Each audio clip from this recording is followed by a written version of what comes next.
reconocimiento de órganos tejidos. Por eso es importante reconocer.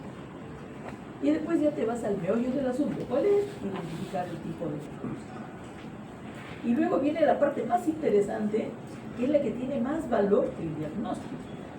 Por tanto igual, y de repente hasta más que el diagnóstico. ¿Cuál es? Las características, la descripción. Vamos a ver ahora la parte de la teoría para aplicarlo ahora en práctica.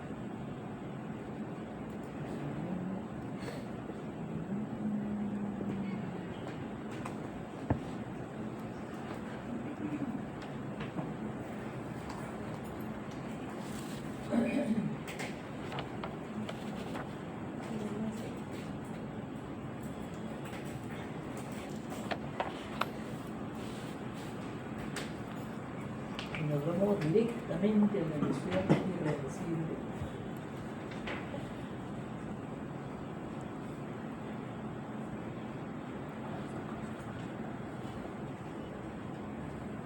Ya sabemos que lesión reversible solamente vamos a tener dos tipos, ¿no? ¿Cuál?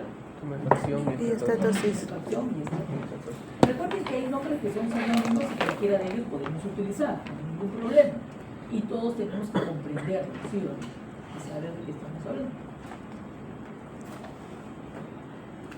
Muy bien, ahora vamos a ver la lesión celular de tipo irreversible. Voy a apagar la luz porque con la luz que entra por la ventana creo que es poco suficiente. Deberían de poner cortinas. Bueno, vamos a hacer nuestro pedido a ver si nos hace caso.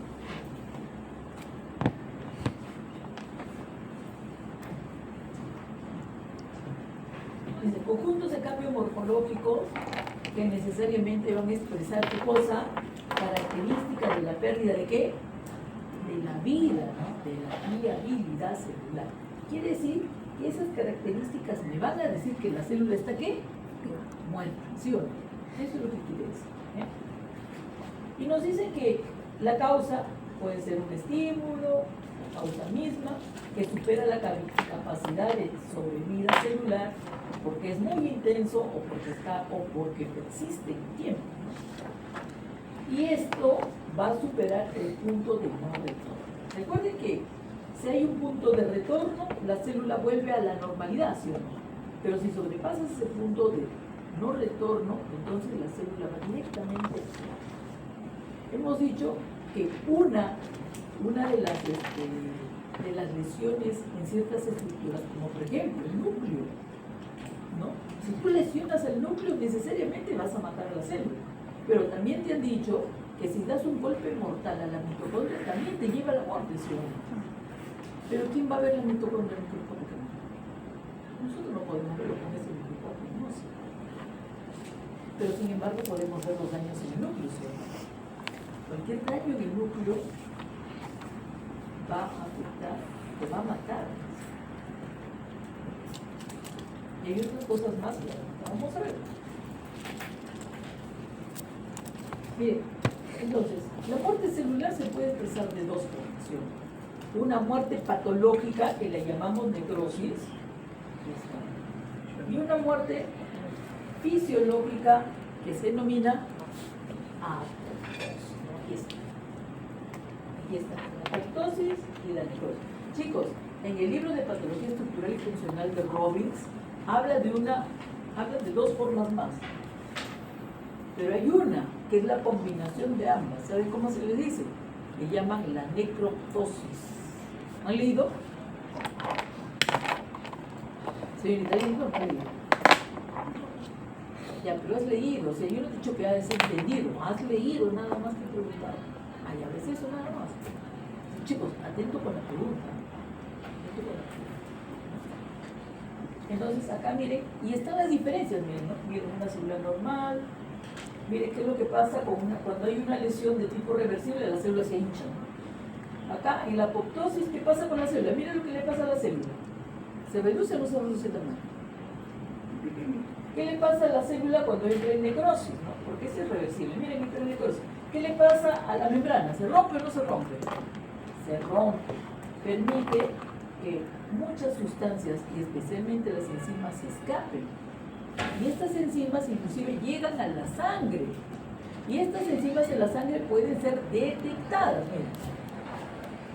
¿Para qué creen ustedes que sacan las pruebas bioquímicas? Para detectar enzimas en la sangre. Y decir, no, mira, hay daño hepático, hay daño de los conductos biliares, puede ser que también pueda haber daño de, no sé, del riñón. O de repente son enzimas que han salido del corazón porque el corazón se ha dañado. No, eso es más en humanos, porque es más frecuente el infarto en humanos. Detectan también enzimas. Y en menos de no sé cuántas horas ya te dicen, sí, no sufre infarto o no sufre infarto. Y eso por detectar las enzimas, que se escapa porque cuando las células entran en necrosis, se rompe la membrana y la dejan escapar. Pero también nos dicen que la necrosis produce, ¿qué cosa? La presencia de células inflamatorias. Y acá, nada. Acá miren, la célula cuando entra en apoptosis se reduce de tamaño y también se puede fragmentar. Pero nunca pierden, ¿qué cosa? Su membrana, así se fragmenta. Miren, cuerpos apoptósicos, se fragmenta la célula y siguen conservando su membrana, nunca pierden la membrana. Y luego estos fragmentos son fagocitados por los fagos, que son los macrófagos principalmente, o por las mismas células que se encuentran ahí. Y ahí no pasó nada, ¿no? Pero también en el libro mismo habla de que hay ciertas noxas o causas que producen apoptosis, que hay una exacerbación de la apoptosis y que también está ahí, habla de las causas, causas principales que llevan a la causas patológicas de apoptosis. Y creo que son 3. Así que hay que también darle una ley de resumen. Una de ellas, la que más me acuerdo, es producida por virus. Los adenovirus pueden estimular a la apoptosis masiva y las células comienzan a morir. O sea, mueren por necrosis y mueren también.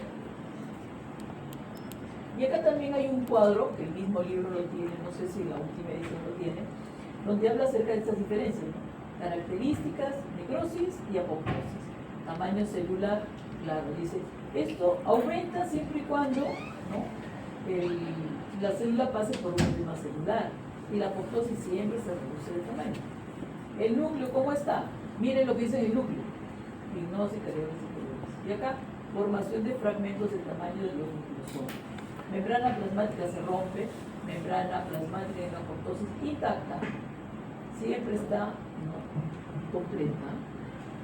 Contenido celular, digestión enzimática para que puede salir de la célula intacto siempre. Puede liberar los cuerpos apoptóticos. Inflamación en la necrosis, después, siempre. En la apoptosis nunca, no. Función, ya, pues, la función está más que dicha, ¿no? La necrosis es patológica y la apoptosis es fisiológica, aunque hay causas también que pueden aumentar esta forma. Bien, entonces, si hay un daño persistente o excesivo, va a producir una lesión irreversible. Miren lo que dice de esto, ¿no? La agresión a las membranas lisosomales. ¿Se acuerdan de los lisosomas? Que tienen una gran cantidad de enzimas, ¿sí? Los lisosomas. Libera enzimas al citoplasma. Y hablan específicamente de las hidrolasas ácidas, que se activan cuando el pH baja. O sea, cuando hay una acidez intracelular, estas se activan y van a degradar los componentes citoplasmáticos y nucleares, y el resultado, ¿cuál es? Necrosis. Morfología de la necrosis. ¿Qué es lo que debemos de tomar en cuenta? Esto es importante. Cuando hay una tuberfacción celular en esclerosis, cuando hay una tuberfacción celular, los cambios morfológicos para una hinchazón celular, dice, ocurren en minutos y los puedes ver rápidamente. Pero cuando la célula entra en necrosis, los cambios morfológicos, para que nosotros podamos observarlos, tiene que transcurrir un tiempo para que se puedan observar. ¿Cuánto nos dice? En un rango entre 4 a 12 horas. En promedio 8. Entonces, aunque sabemos que existe una lesión de tipo reversible entre 20 a 60 minutos. Quiere decir que el paciente o el individuo tiene que permanecer vivo durante todo este tiempo, durante estas horas, para que puedan darse los cambios morfológicos y nosotros podamos observarlos y reconocerlos. Ejemplo, ¿no? Imagínense que un paciente le da un infarto y se muere en media hora sin tiempo. Le hacen la necropsia, le examinan el corazón y no le encuentran el infarto. ¿Por qué? Porque no ha habido tiempo suficiente para que se produzcan esos cambios morfológicos. Y no lo va a ver. De repente encontrará la obstrucción del vaso sanguíneo y nada más. Entonces, eso tiene que suceder de esta manera para ver esos cambios morfológicos. Y vamos a ver cuáles son esos cambios morfológicos que tenemos que nosotros reconocer. Bueno, nos dicen que en términos generales, la necrosis, ¿no? La apariencia morfológica de la necrosis es el resultado principalmente, en términos generales hablando de necrosis, dice la desnaturalización de las proteínas. Pero también la necrosis puede ser por digestión enzimática celular. Los lisosomas liberan sus enzimas y las activan y puede ocurrir autónomamente. Ahora, ¿cuáles son esas características que suceden en la célula y que esas apariencias morfológicas por la desnaturalización de las proteínas? Dice, en el citoplasma puede encontrar que aumenta la eosinofilia. Quiere decir que ese rosado que siempre se tiñe el citoplasma va a estar más fuerte, más intenso. Pero además de intenso, nos dicen que tiene una apariencia homogénea. Así como cuando preparas tu gelatina. La gelatina de fresa no es un color homogéneo, totalmente. Así también. Las proteínas se vuelven homogéneas.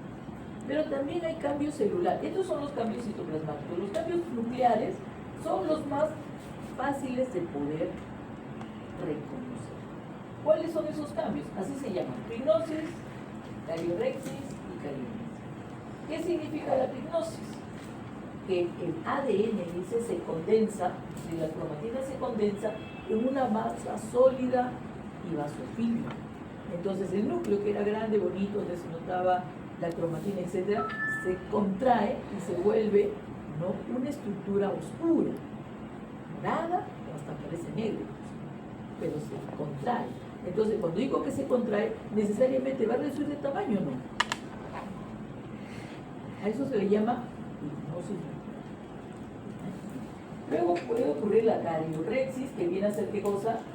El núcleo fragmentado. Y luego la cariolisis, donde no voy a ver al núcleo. Hay disolución del núcleo.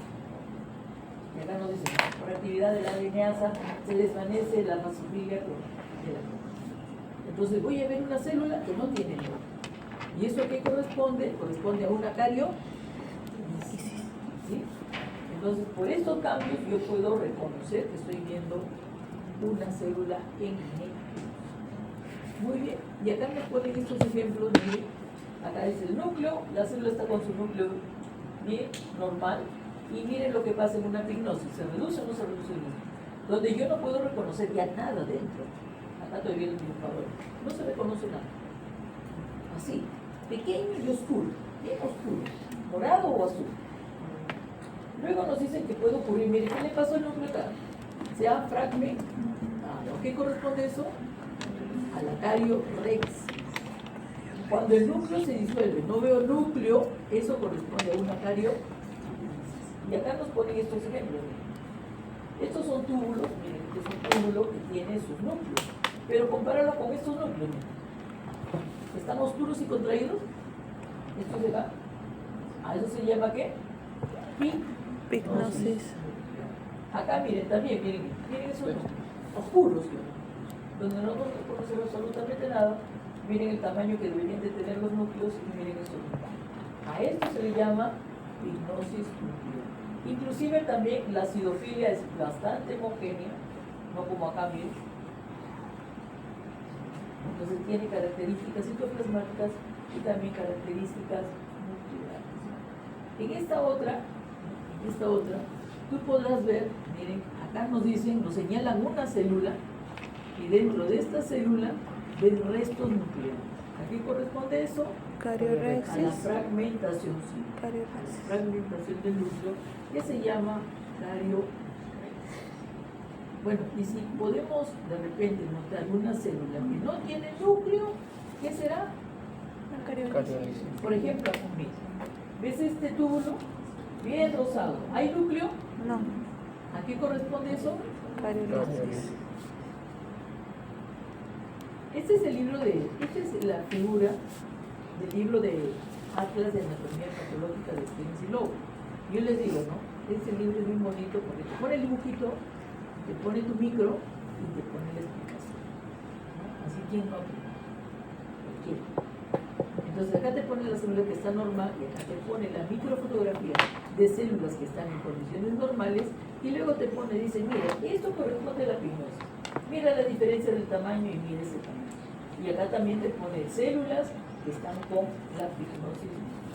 Luego sigue esta, donde vemos que el núcleo está fragmentado, algunos son más grandes y otros más pequeñitos, y también te pone células que están en esas condiciones, con el núcleo fragmentado. Y luego te pone esta última, donde dice que hay células, pero que no tienen ¿qué? Núcleo. Y a eso se le llama cariolisis. Y acá te pone células que también no tienen núcleo y que también están experimentando. Clasificación o patrones morfológicos o tipos de necrosis que vamos a ver. Yo, de verdad, yo considero tres principales. La necrosis coagulativa, la necrosis licuefactiva, que también se llama colicoactiva, y la necrosis gaseosa. La necrosis grasa la ponen ahí porque dice que es una forma de necrosis que no lo vas a encontrar en ningún lado porque solamente lo experimenta la grasa. Miren, no hay mucha cosa que ver, pero es importante mencionarla. ¿Saben por qué?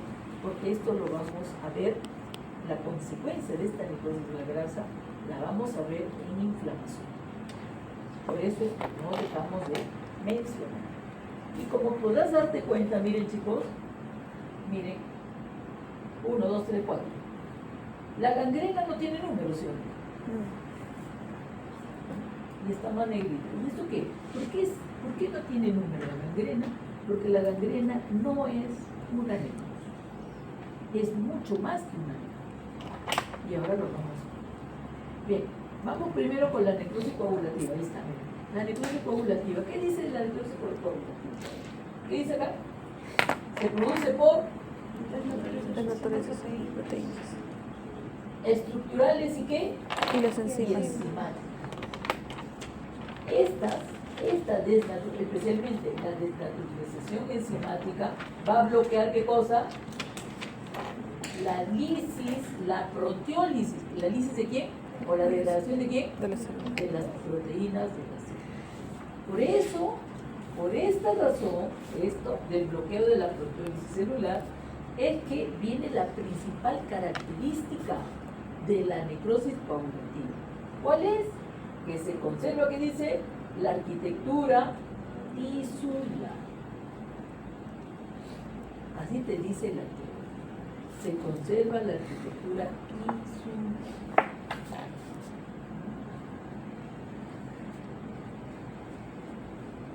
Y además nos dice, es característico de la muerte hipóxica en todos los tejidos. Hígado, riñón, vaso, músculo. Menos, ¿quién dice? Menos el cerebro. ¿Y qué es una muerte hipóxica? Generalmente se menciona aquí, se mencionan los impactos principalmente. Y nos ponen esta fotito, ¿no? Una fotito de campo, ¿no? Una fotito panorámica, miren. Nos dicen, oye, mira, este es el corazón, aquí está el pericardio, acá está la grasa, este es el miocardio, y la capa más íntima, ¿cuál es? El endocardio. Pero podrás ver que acá, en el miocardio, hay una zona que está bastante rosada, donde está ubicada la flecha, ¿sí o no? Y ahí nos está marcando, ¿qué cosa? La ácido fílico. fibras musculares se vuelven de un rosado intenso y homogéneo. Tan homogéneo que no te permite ver qué cosa, las estriaciones transversales, de las cuales son características las fibras musculares cardíacas, que son estriadas. Además también nos dice que esta muestra que nosotros estamos observando, que dice, corresponde a un infarto al miocardio. Dice, a mayor aumento vamos a ver que las células están muy acidófilas porque están coaguladas, y además que nos dicen que está ¿qué? Anucleadas. ¿Qué significa nucleadas? Que no tiene. ¿Y eso corresponde a qué tipo de característica? Cariolisis.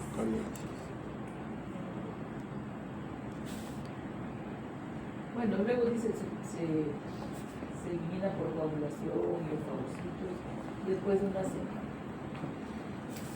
Listo. Y acá nos ponen otro ejemplo, miren. Se nota que es riñón o no es riñón.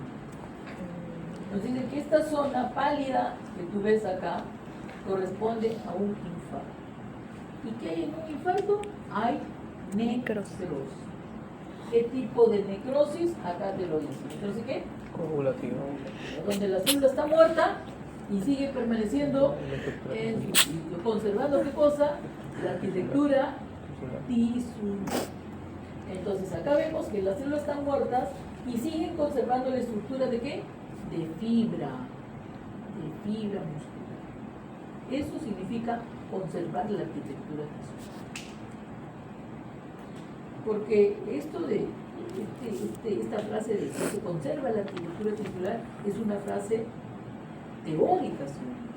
Pero si yo quiero llegar a la digo, las células muestran acidofilia, pero siguen conservando su estructura de fibra.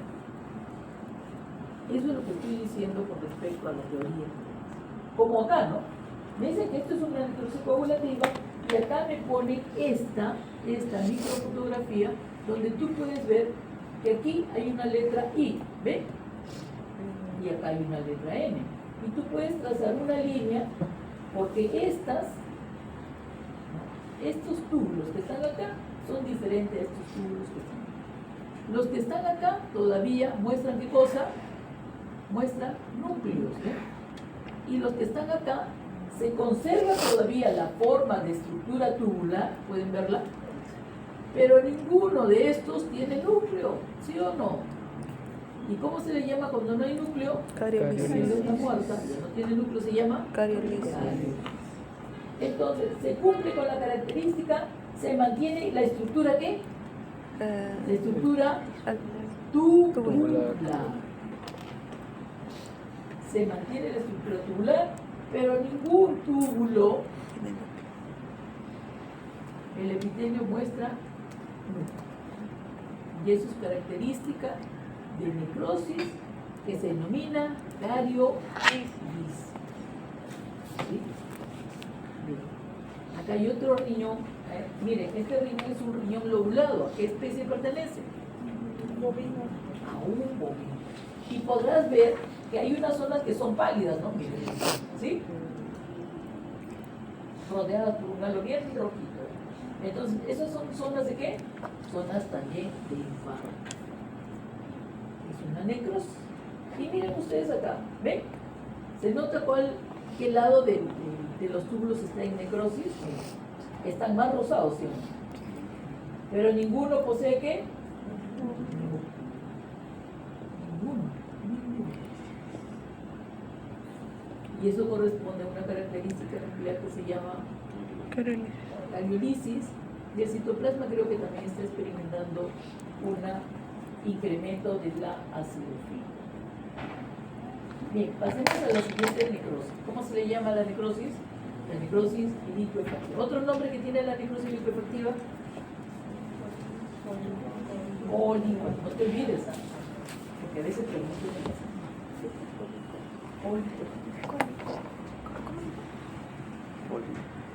Chicos, otra cosa, miren, no sé si habrán dado cuenta hasta ahora, estamos en la segunda, pero los nombres de la necrosis tienen que ver mucho con la apariencia que tiene la necrosis. Si yo digo que es una necrosis coagulativa, se supone que se está coagulando, ¿no?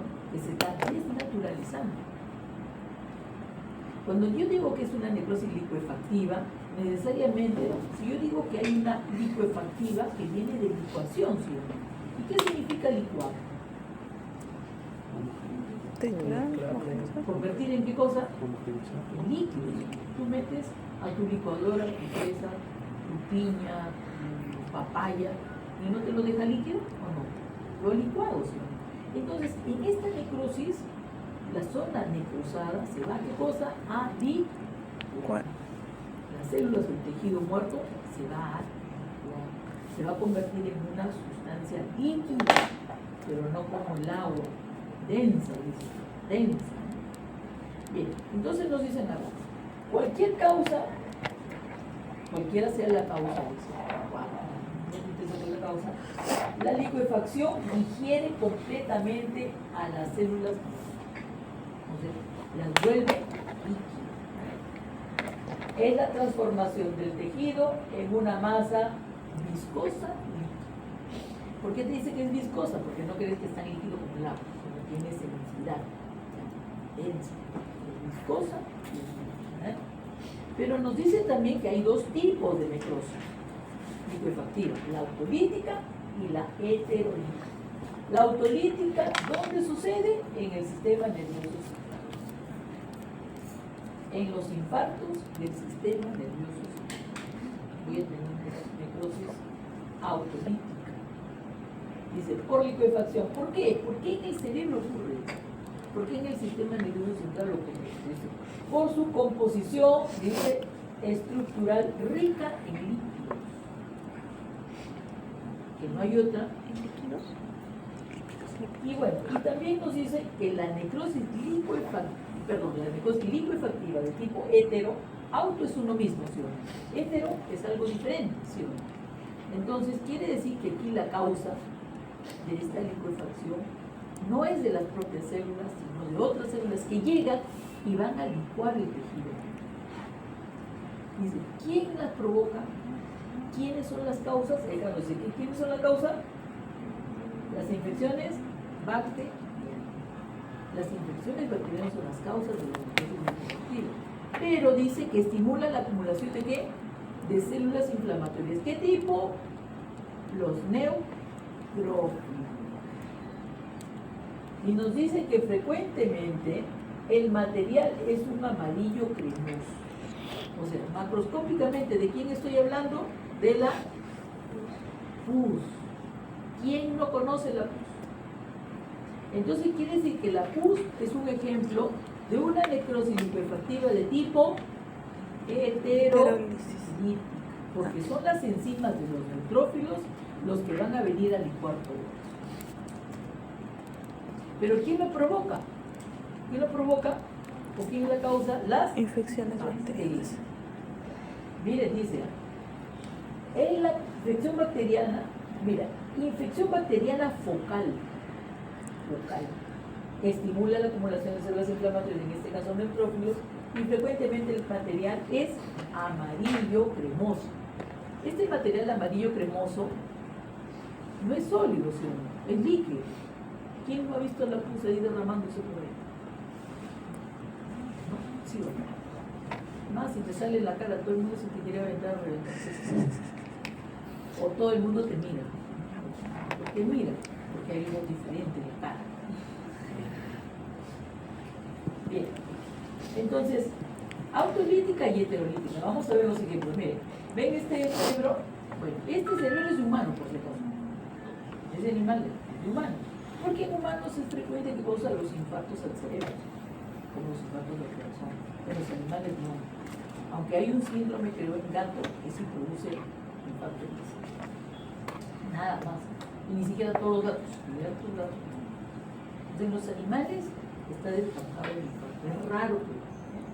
Pero miren, quiero que pongan atención en esto. Ustedes se acuerdan que cuando veíamos cerebro, nosotros podemos identificar la sustancia gris y la sustancia blanca, acá y acá. Pero ¿qué te parece en esta zona? ¿Puedo yo diferenciar la sustancia gris de la sustancia blanca? No. Entonces quiere decir que esta zona, toda esta zona donde ya no se puede diferenciar una de la otra, está en necrosis. Pero también fíjate bien, agudiza tu ojo y mira que acá en esta zona hay un hueco o no hay un hueco. Quiere decir que acá en esta zona ha ocurrido la necrosis licuefacta. O sea que se convirtió este tejido necrótico ¿en qué? En líquido. Este líquido se puede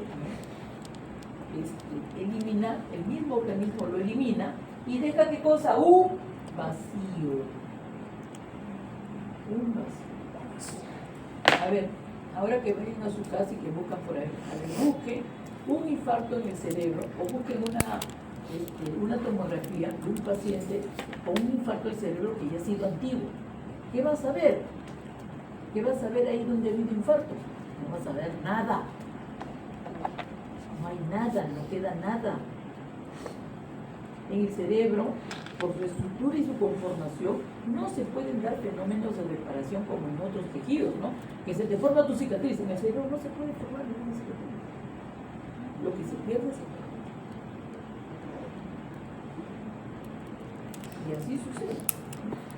Entonces, toda esta zona está en necrosis, pero el único que entró en licuefacción fue solamente esta zona de acá.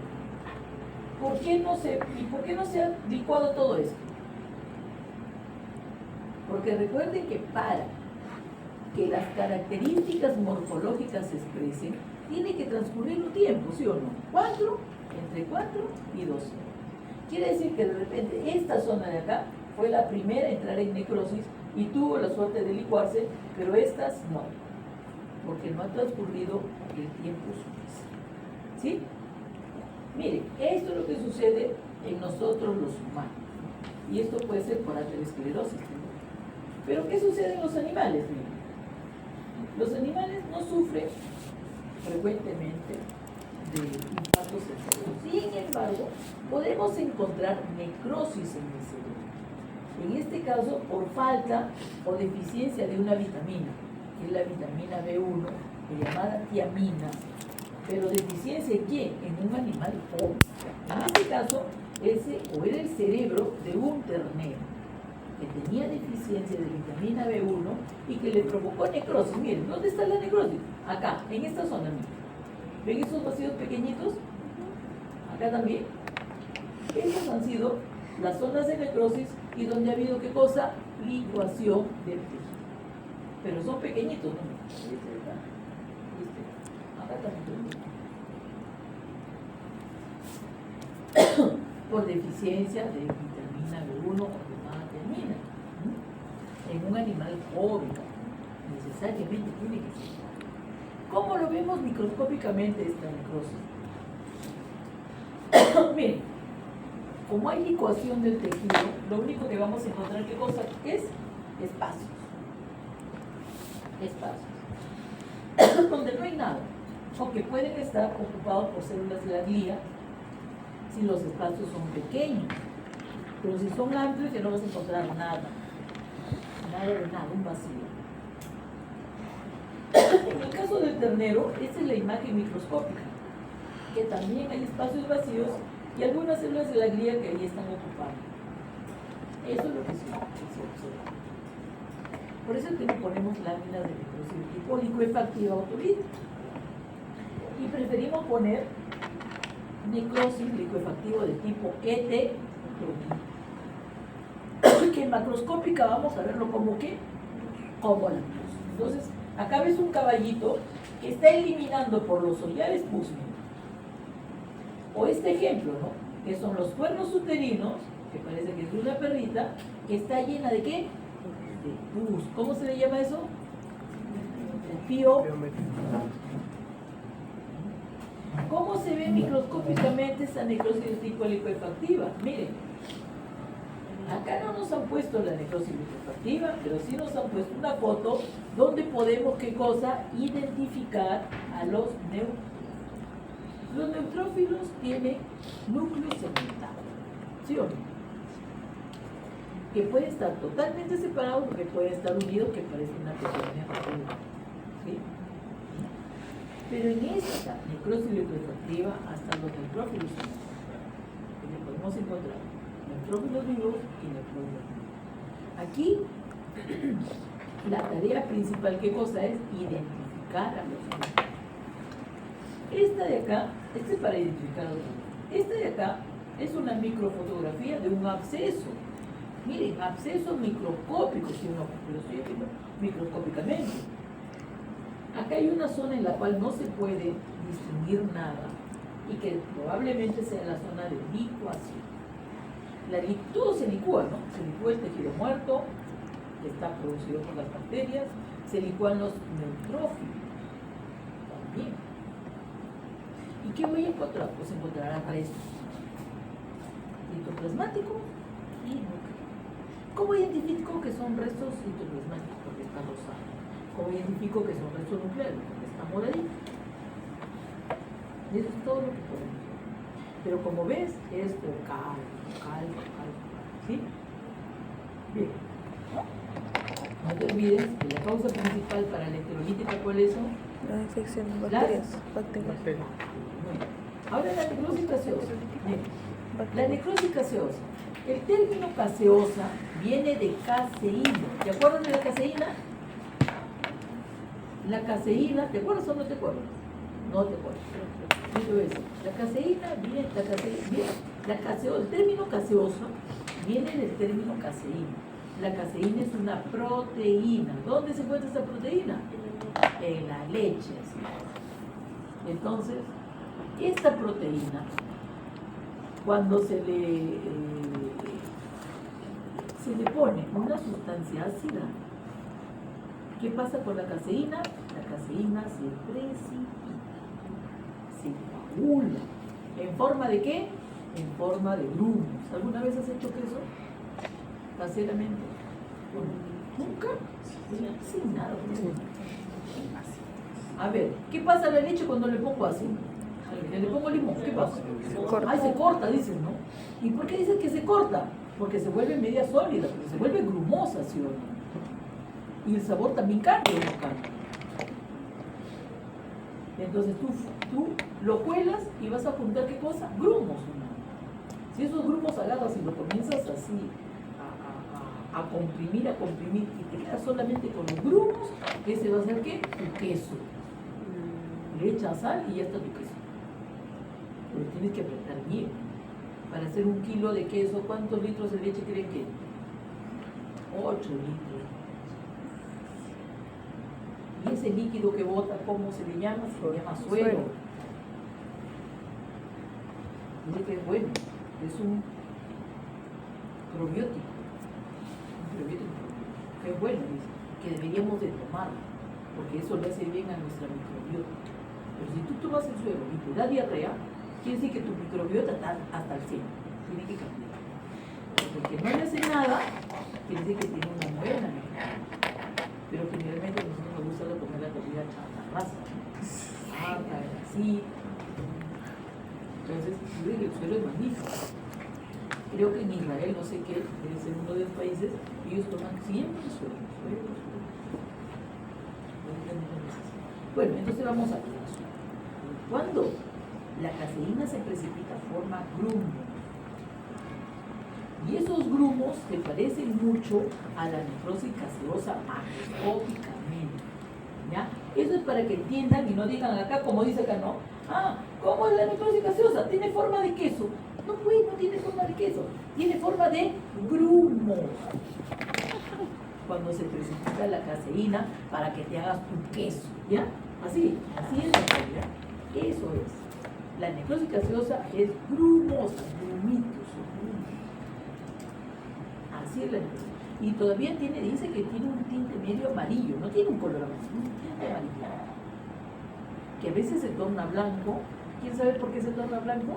No se pierda la clase de... Ahí vamos a hablar ahí de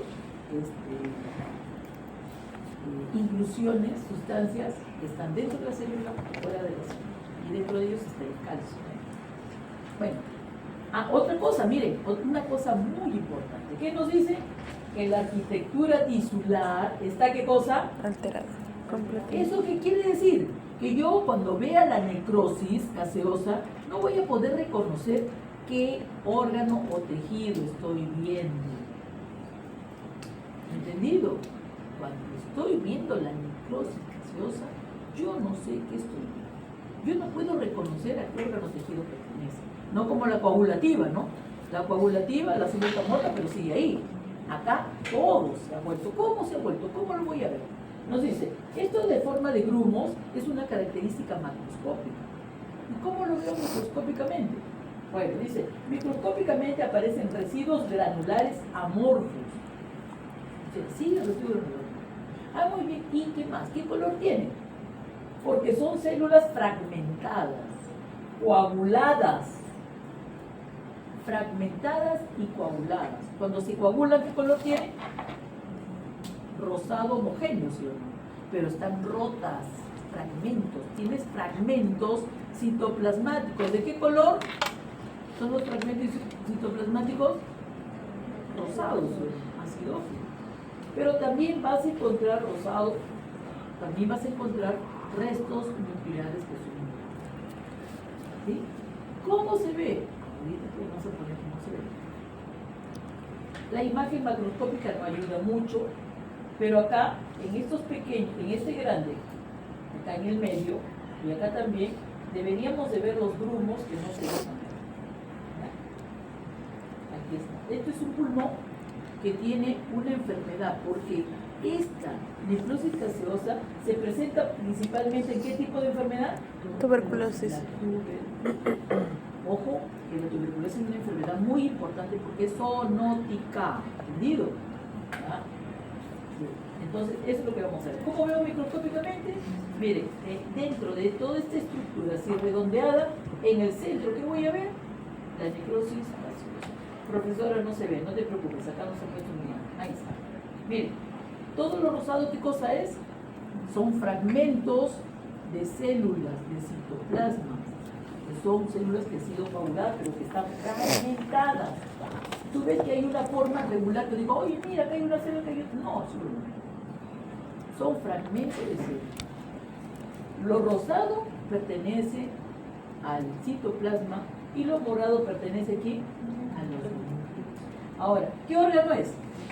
¿Tú puedes ver qué órgano es? No. ¿Tú puedes ver qué tejido es? No. Entonces se cumple con lo que dice que se altera la arquitectura insular. Ojo, dice acá que en qué estoy viendo, en qué, en cuánto, en 40. Si te toca la lámina, míralo también en 40x y compáralo. Y si no es igual, dice profesora, mía está mal. La necrosis grasa. ¿Qué dice de la necrosis grasa? Mira, dice, este tipo de necrosis se encuentra en los depósitos naturales de la grasa. ¿Dónde se encuentran los depósitos naturales de la grasa, chicos? El rollito, ¿dónde está el rollito? ¿Dónde está la grasita?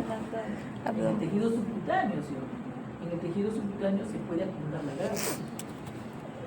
Hay gente que vive haciendo ejercicios todo para que nunca se acumule la grasa. Pero hay grasa. No hay grasa. Aunque está plana, no hay gordito, hay grasa. Solo que no hay en exceso, nada más, pero siempre hay. Bien, entonces dice, como en el tejido subcutáneo, como en el mesenterio, como en la grasa perirrenal, como en la grasa peripancreática, como la grasa que también se acumula en el omento, ¿no? ¿Sí o no? ¿En el omento también se acumula grasa o no? ¿Han visto en anatomía también? Muy bien, dice, esta necrosis grasa puede ocurrir por dos cosas. Por digestión enzimática, porque puede ser por una pancreatitis aguda que desencadena la ruptura de los conductos pancreáticos y escape de enzimas hacia el tejido circundante que entre en contacto con la grasa pericapsular. ¿De quién? Del páncreas. Las lipasas son liberadas y digieren las paredes de los adipocitos y liberan a su vez los ácidos grasos y el glicemia. Eso es lo que sucede cuando el páncreas sufre un traumatismo y libera sus enzimas, especialmente las grasas. Pero también la necrosis grasa puede producirse, ¿por qué? Por traumatismo El traumatismo va a romper las células adiposas, libera también su ácido graso y glicerol al espacio extracelular, el cual se comporta como una sustancia extraña, provoca una reacción inflamatoria del mismo tipo. Entonces, chicos, miren, acá la cosa es que cuando se liberan los ácidos grasos y el glicerol, el medio se vuelve ácido y se tiene que equilibrar. ¿Y cuando se equilibra? Vienen los fosfatos de calcio y los carbonatos de calcio para tratar de equilibrar eso. Pero cuando la grasa liberada, como el ácido graso y el glicerol, se combina con estas sustancias que son los fosfatos y los carbonatos de calcio, ¿qué es lo que va a suceder? Sucede que esta sustancia se vuelve insoluble y actúa como un juez. ¿Quieres saber más? No te pierdas el capítulo de inflamación, que vamos a ver más. Pero aquí lo importante es que esta calcificación nos va a servir ¿para qué? Para poder identificar a los adipocitos que están en necrosis. Si decimos que se tienen que romper o se tienen que digerir, lo único que vamos a encontrar es que la necrosis la vamos a ver, o la calcificación la vamos a ver, ¿dónde? En la membrana de estos adipocitos que han sido rotos, han sido lesionados. Acá nos ponen macroscópicamente la grasa perirenal de una especie que tiene el riñón lobulado. Y nos dice, las flechas rojas nos indican la zona de necrosis. Dice que se torna blanco, aquí está más amarillo que blanco, pero eso es por el color de la grasa. Pero se tendría que tornar más blanco, está un poco más pálido, tornándose blanco y de aspecto de tiza, porque ahí ha ocurrido ¿qué cosa? Calcificación. Bien, entonces microscópicamente ¿cómo veo? Dice, los focos de células grasas necróticas con contornos borrosos y con depósitos basofílicos por el calcio, y puede estar rodeado de una reacción inflamatoria. Eso es lo normal, así deberían de ser que los adipocitos, ¿no? Redonditos, y adentro ¿qué cosa hay? Nada, en la imagen de grasa. Pero ¿qué pasa cuando se rompen? Miren, se han roto, miren, están rotos, ¿no? Pero la única forma de poderlos identificar es porque aquí estas membranas rotas se han, ¿qué cosa? Calcificado, por eso se ve morado, ¿no? Y eso es todo lo que tienes que hacer. Por eso si hay algún microscopio que esté por ahí lo voy a dejar para que al que quiera ver lo vea, ¿sí? Bien, y después terminamos con la gangrena. Recuerden que la gangrena no es considerada una forma de necrosis. ¿Por qué? Porque nos dicen acá, la gangrena es el resultado de ¿qué? Necrosis por coagulación, más que infección bacteriana. Entonces quiere decir que esta infección bacteriana va a comenzar ¿a qué cosa? Va a comenzar a degradar ¿a quién? A este tejido que está en necrosis. Produciendo ¿qué cosa? Los fenómenos de putrefacción. Y estamos hablando de algo vivo. Claro, que han visto a los perritos atropellados que los tiran ahí en la pista y se comienzan a hinchar, ¿sí o no? ¿Y por qué? Porque las bacterias se están degradando todo. Especialmente en el intestino delgado. Y después van a comenzar a degradar todo el tejido muerto, ¿sí o no? El músculo, los huesos le va a costar trabajo, no lo van a poder hacer, pero sí los tejidos blandos. Y después cuando se revienta, ¿qué huele? ¿Podrido o no huele podrido? Horrible, ¿no? Y esto que está sucediendo de repente en un individuo que está vivo. Pero estamos hablando de gangrena. Entonces, ¿no? Y estas bacterias van a digerir este tejido muerto, ¿no? Son bacterias saprófitas que van a comenzar este fenómeno de la putrefacción. La gangrena puede ser húmeda o también puede ser seca. Hay una forma especial de gangrena que es la gaseosa. Pero miren lo que sucede en la gangrena seca. O con la gangrena seca, o también llamada el fenómeno de momificación. ¿Qué pasa? ¿Por qué se deshidrata? ¿Por qué le digo seca y por qué le digo momificada? Porque dice, acá dice, hay una necrosis o tejido muerto con conservación básica de la formación. Hay muerte de tejidos caracterizada por el endurecimiento y desecación de los tejidos debido a la oclusión arterial. Acá hay procesos de putrefacción pero son menores porque no hay mucho casi mal olor. ¿Por qué? Porque estos tejidos se van a deshidratar. La deshidratación es mayor que la putrefacción y por eso se deseca. Ejemplo, la caída del cordón umbilical. ¿Cómo es el cordón umbilical? Como un cordón, ¿sí o no? Pero eso estaba dentro del vientre, en la parte interna. Cuando nace el mamífero, su cordón está expuesto o no está expuesto. ¿Quién va a alimentar ese cordón? Si ya se cortó la vía de comunicación con la madre, ya estás afuera. Nadie lo va a alimentar. ¿Sí? No tiene nutrición por ningún lado. ¿Sí o no? Y se mueren, los tejidos no. Y las bacterias que están en el medio ambiente se vienen acá o no se vienen ahí. Claro, pero como está en un ambiente, ese cordón se va a deshidratar. Los fenómenos de putrefacción se darán, pero son mínimos. Y por eso el cordón se convierte en una pita oscurita, ¿sí o no? Y luego el cachorrito o el terreno está caminando y se le cayó. Se cayó. Lo mismo sucedido con nuestro cordón umbilical. Esa es una forma de gangrena. En los chanchitos, en los cerditos, cuando están hacinados, los cerditos tienden a morderse las colas porque están muy encerrados. Los dientes de los lechones son dientes filudos y pueden hacer daño a las arterias coxígeas y le cortan, ¿qué cosa? La circulación a la punta de la colita, todo dependiendo de dónde la mordimos. Como esta colita tiene poco tejido muscular y la piel también es bastante delgadita, se muere y lo primero que hace es desecarse, se deshidrata.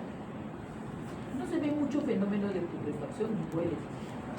Y se convierte así en un hilito oscuro que aquí todavía se ve un poquito.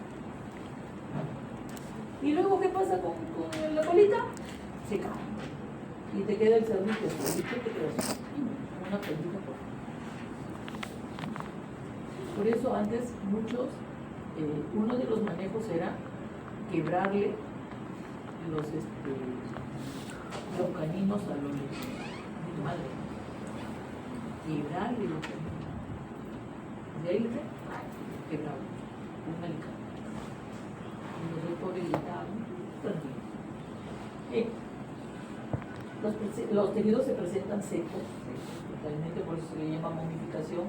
Las áreas afectadas con mayor frecuencia de la gangrena seca, bueno, son las extremidades que de repente puede ser un dedo, la cola distal, la oreja,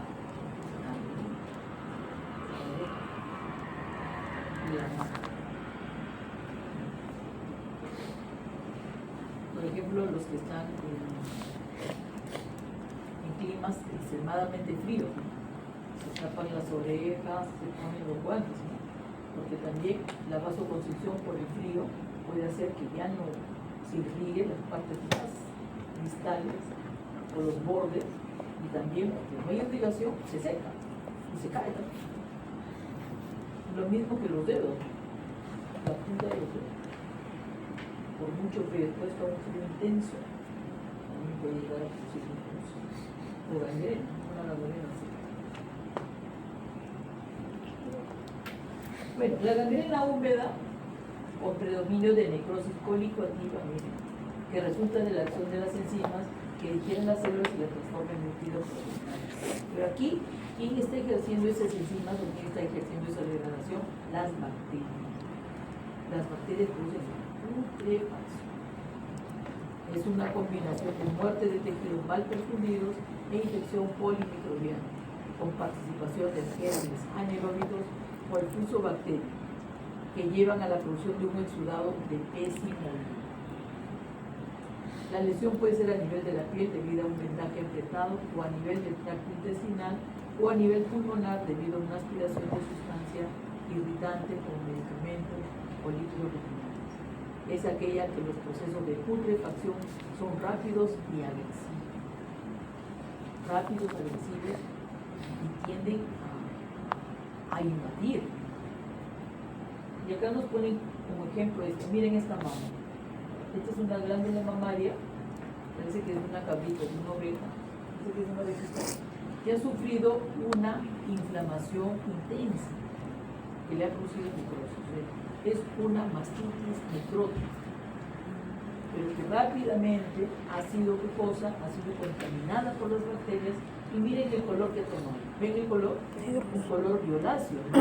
Morado, oscuro, y que también tiene un olor. Hay un olor ya a putrefacción. Este es una laminitis en la pezuña de las alpacas, porque estas alpacas han comido una planta que le ha producido, no sé si es una enfermedad, un síndrome, le llaman el ergotismo, que comen una sustancia que provoca una vasoconstricción periférica muy fuerte y que no permite que los dedos irriguen, y por lo tanto entran en qué cosa, en gangrena. Por lo mismo que acá, miren, este miembro, este perrito lo amarraron tan intensamente acá que queda la huella de donde ha sido amarrado, ¿verdad? Que ha producido que no se puede irrigar toda la mano, y esta mano ha entrado, ¿qué cosa? En gangrena. Miren, los pulpejos están desprendiendo, el tejido tiene un mal olor. Acá la única cosa que podríamos hacer para salvarle la vida es qué cosa, amputando. No hay otro tema. Y esa es la gangrena húmeda en el pulmón de un bovino, ¿no? que pusieron una sustancia, inhalación de cuerpos extraños, puede haber un factor medicamento en la mayor parte de casos, porque dicha aspiración se presenta como una zona consolidada, miren, una zona densa, pero de un color amarillo violáceo. Generalmente son las zonas cranioventrales, aunque a veces puede extenderse a otras. Bueno, el animal se trata. Y bueno, nos dicen que nos sacan una lectura acerca del envejecimiento celular que también incluye este cuadro. ¿Sí? Vale. Apliquemos lo aprendido. Observar los órganos, etcétera, etcétera, etcétera. Integremos lo aprendido.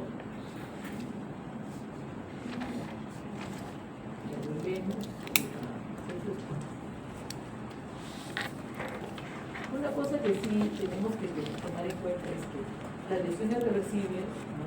En términos generales, siempre van a poder volver a la normalidad. Puede llegar a morir algunas escasas, pero todas tienen la capacidad de poder volver a ser nuevamente. En cambio, el irreversible, recuerden que de la muerte nadie vuelve. El único que ha vuelto de la muerte, ¿quién es? Jesucristo. Y ya viene la Pascua. Y la siguiente semana es Semana Santa. Semana Santa.